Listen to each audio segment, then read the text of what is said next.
How's it going, Yankee fans? Welcome back to Fireside Yankees with your boys Alex and Ryan. Hopefully, you guys having a great holiday season and staying safe and healthy out there. I know if you just watched our previous video on Jason Dominguez, now you might be over here. And I have a little question for you guys. Would really appreciate subscribing to the channel if you would like this episode. If you enjoy FSY, we're trying to get to 10K before the new year. We're right there. We're so freaking close, and we want you to be a part of our community. So much great content, free stuff. We're going to be here all season long, getting you guys all the proper information, breaking things down, player breakdowns, updates, news, all of it. So we got you guys covered on multiple fronts. Obviously, Ryan with the prospect reports as well. You're not going to want to miss those. Those are, next to none. Nobody's beating those. So appreciate that love and support. If you do like the channel, appreciate a subscription as always. So today we're talking about Shane Bieber, a mock trade. So Shane Bieber is one of the more, realistic trade targets for us because I don't think we're trying to, send the farm, even more of our farm for Corbin Burnes or Dylan Cease. I don't think that those two guys are really realistic for us at this point in time. So Ryan conjured up a mock trade for Shane Bieber, a player who obviously 3.8 ERA last year, a little bit of a down year, has been on the decline a bit the last couple seasons, but reuniting with Matt Blake could see him, reverse the trend. We're going to talk about him, what we think he could do for us. Obviously, a much cheaper option than spending a ton of money on a Jordan Montgomery or a Blake Snell, which they could do in addition to this, actually. But Ryan, before we dive into a mock trade, what you think would be realistic for him, how you do today, my friend?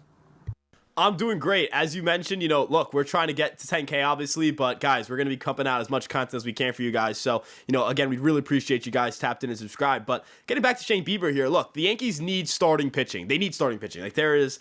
Not that there's nothing else they could use. Maybe they could use an upgrade at third. Not necessarily sure if that exists in the market at a reasonable price. I think Matt Chapman's interesting, but you're not really paying $100+ million for Matt Chapman. I'd go pay that for Jordan Montgomery maybe, right? But back to Shane Bieber here a little bit. You need starting pitching, and as you mentioned, Corbin Burnes is going to cost a lot, right? The Yankees are going to have to trade, a guy not even Everson Pereira, Oswald Praz. We're talking, a Spencer Jones. We're talking, a Chase Hampton, right? And are the Yankees in position to make that type of trade right now after the Juan Soto deal, where they already traded a guy who's considered kind of the 1A or 1B to Chase Hampton in terms of pitching prospects in the organization?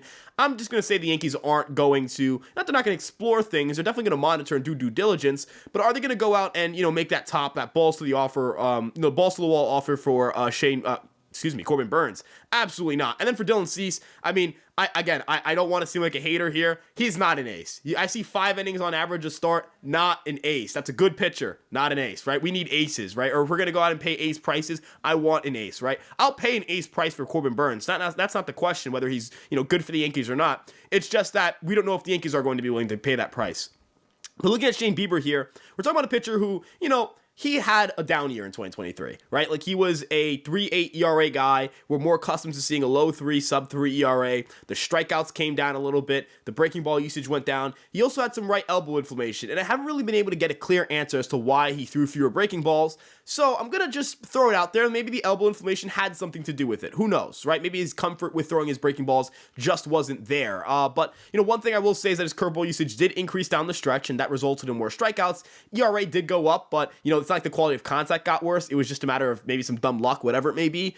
But, right now he's working at Driveline, right? And I'm not saying that Driveline guarantees that you're going to be good at baseball, but Driveline does guarantee a couple of things. Number one, that he's looking at his own biomechanical data. They're overviewing everything when it comes to his mechanics. If there were any UCL issues or any shoulder issues that existed before the start of the season, I'm sure that Driveline could be able to identify them. And if they were identified, I think that teams would be aware, right? And then secondly, it is the place where you would imagine pitchers develop velocity, right? And Bieber lost a couple of ticks on his fastball from 2020 to 2022. He still remained awfully effective in 2022, but perhaps getting a little bit more velocity kind of increases his floor and his ceiling a little bit. Even if he goes from just 91 to 92 to 92, 93, that's a pretty decent lift in and of itself because that increases the velocity in his breaking pitches, which are already really good. Maybe it sharpens his cutter. And then, of course, the big thing here, the Matt Blake and Shane Bieber connection. Now, I think oftentimes people overplay the connection between coach and player. You oftentimes see this in the NFL where it's oh, this receiver, this quarterback, he'll do great under this system, right? And it turns out they don't do great because they're just, an older player or they're not as talented as they used to be. But I think the difference here is that Shane Bieber's stuff plus numbers from 2022 to 2023 actually got better. He saw a +2 tick in stuff plus. His breaking balls got a lot sharper. Harper. That was the interesting thing to me, right? Like, I expected to see that Shane Bieber's stuff got worse, and for me to say this is a red flag, I'm good on this. But it really just seemed to be a matter of not using his breaking balls enough. Matt Blake was credited by Shane Bieber with, utilizing and emphasizing the curveball more. Maybe that's something they get back to in New York. And end of the day, you're not paying a crazy price, right? Like, I floated this out, and I'm going to have this article probably come out over the next few days, and it's one about a potential mock trade for Shane Bieber. Everson Pereira for Shane Bieber just makes sense, right? Like, we just talked about this with Jason Dominguez, right? We're like, hey, is he going to play center or left? And where will, do the Yankees have a spot for him right now? Are the Yankees going to have a spot for Spencer Jones, right?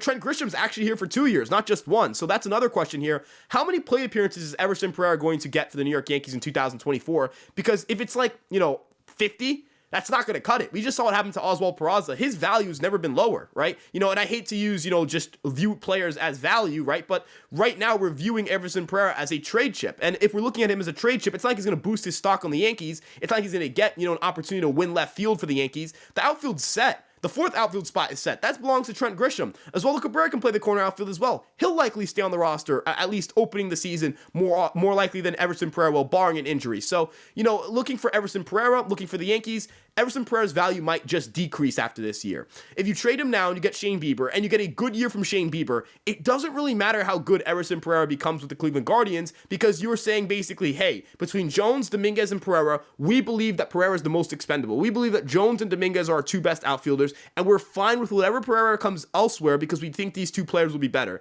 And then also, if Shane Bieber is like a 3.5 WAR pitcher for you, and he stabilizes the middle of your rotation, you don't have to make a multi-year commitment, even though I would like to sign Jordan Montgomery, right? If his price is at a certain point, it is still a 6-year commitment, right? Like, that is still 6 years of more money you're giving to a pitcher on top of Rodon, on top of Cole, and 6 years from now, you're going to have an old pitching staff with 6 guys making a lot of money. That's not ideal, right? So, looking at what Shane Bieber allows you to do, he allows you to stay more financially flexible. He has the upside of being even better than Jordan Montgomery, arguably, and you don't have to trade much for him. We're talking about a player who's expendable anyway. So, Alex, Everson Pereira for Shane Bieber, is that a yes for you? Is that a no for you? And kind of give me your take on what you think Shane Bieber could be going forward.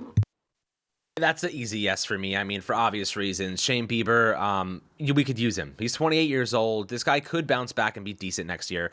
I'm willing to take that gamble, mainly for the reasons you explained, that Everson Pereira is now kind of facing a pretty significant roadblock to getting regular time in the outfield. He's expendable at this point in time, mainly because you mentioned Spencer Jones, Jason Dominguez, Trent Grisham. Obviously, now you have Alex Verdugo and Soto and Judge, and you still have Stanton under contract who can play innings and defensively if you need him to. So it's like, I don't know how Pereira cracks this roster. Ultimately, I don't know how he gets involved here. We obviously picked up Oscar Gonzalez. We have Esteban Florial still on the 40-man roster. We still have some guys here that are competing for spots. And at the end of the day, with that being said, it's going to be really tough for Pereira to have an actual impact on this team. You mentioned Oswaldo Cabrera as well as an alternative to play a corner outfield spot is a worst case scenario. What do you do here if you're the Yankees in terms of utilizing his value now? This gives me major vibes of like Pereira sitting in AAA and collecting dust for a long period of time because we don't have the roster spot for him. So, alternatively, you leverage that value now. You go to the Guardians and say, hey, we'll take on Shane Bieber in his final year of arbitration. You're not going to sign him to an extension. And I think that they get to cash in on a really decent outfielder with some good upside that could be a good defensive player and a solid offensive piece as well. Shane Bieber has a projected arbitration salary in his final year of arbitration of $12.2 million.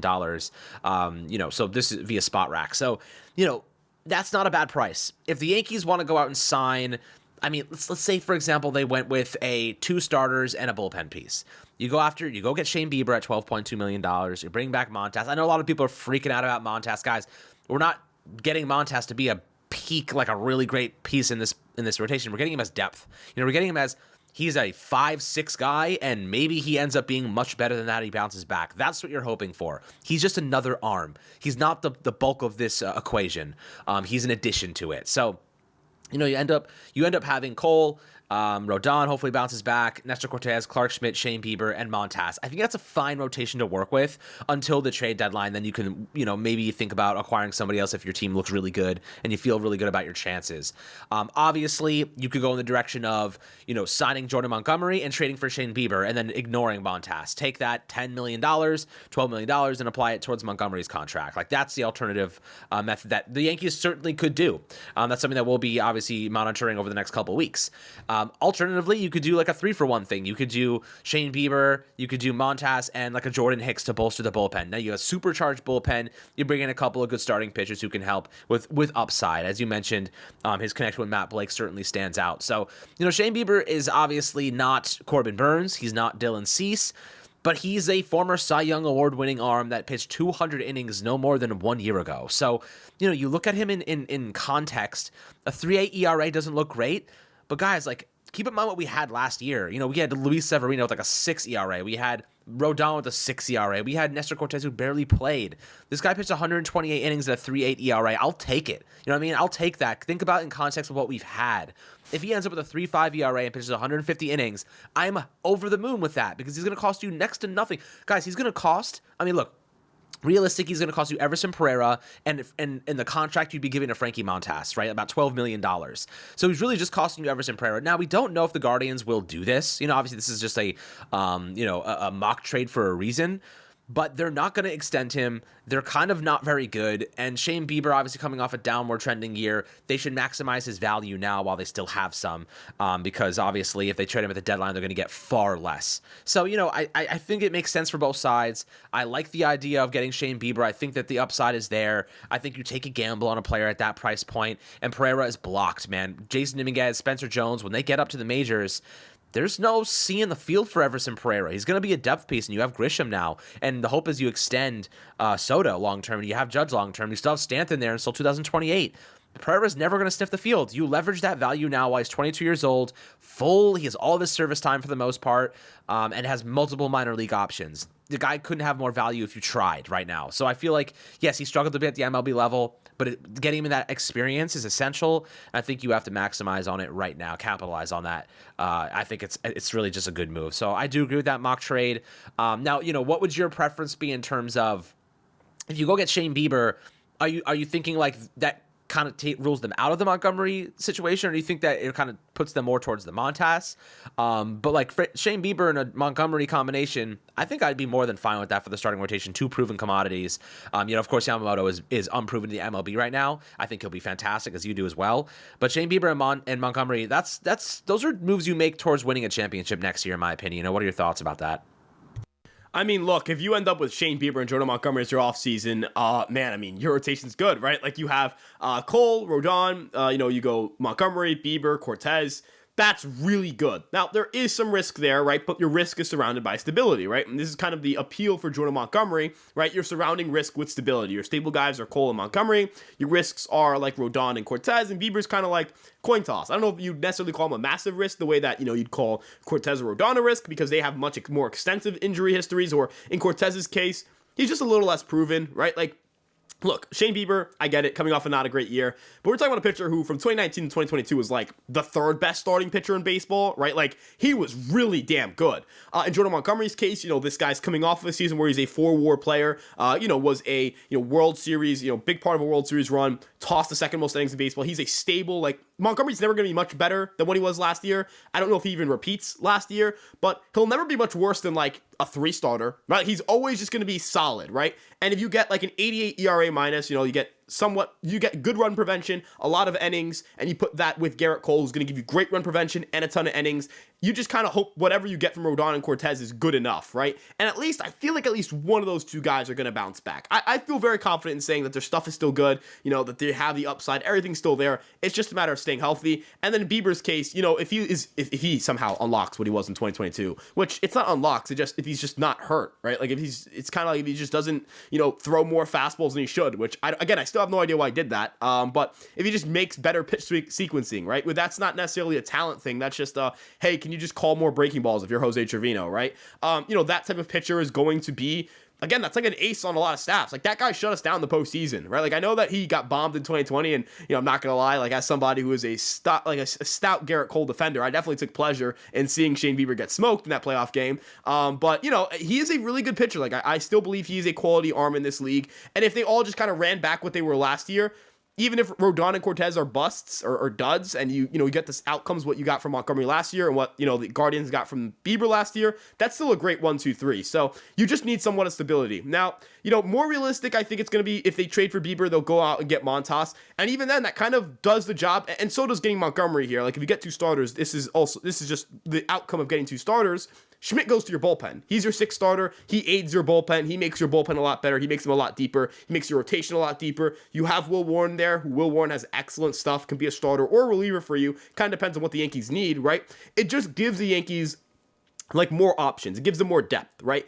And that's the advantage that a rich team should have over not as rich teams. It's the ability to just kind of stack as many major league caliber players as possible, right? It's the ability to say, screw it, we need 2 starters. Here's Bieber and Montas, right? Like, that's $24 million, let's say, in salary that you're adding.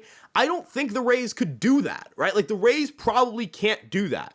That's an advantage you have over them, right? And if the report's true that, like, Montgomery's out of the Red Sox price point, his market might fall. Like, the Mets, are they going to be involved in Montgomery? Apparently, they're not going to be interested in any other big-time starters. It was Yamamoto or bust for them in terms of big-time pitching. The Dodgers are probably, like, I'm going to just assume they're not interested. The Giants, like, I haven't heard anything with Giants in Montgomery. You haven't heard anything with, like, the Angels in Montgomery. So, like, once you start looking through a list of teams that are going to be in on Montgomery, it's a very small list. It's not an AL Central team. It's not an NL, maybe the Cubs, but I haven't heard the Cubs really linked to Montgomery. Is it going to be... Like, who is it going to be? Like, maybe the Rangers, but the Rangers, they just lost their TV deal, and they look like they're not going to spend that much money. Like, the Yankees could end up being in a situation where, like, Montgomery falls into their laps. Let's say you get him for, like, $130 million for 6 years. That's really not going to kill you. That's $21 million a year towards luxury tax. That's kind of all things considered, that's not bad. That's not bad at all. And I know he's a Boras client, and people are going to be like, he's going to find the money somewhere. Where? Right? Like, Rodon was supposed to sign for like $200 million before he signed for $160 with us, right? I don't buy into this idea that the Yankees are going to have to like mortgage the future financially to get Montgomery. Maybe they do, but it's looking like they won't have to. And then again, like if it's too expensive for them, you can always just go to Montas, and that's fine. Like, you just have 6 major league starters on your roster.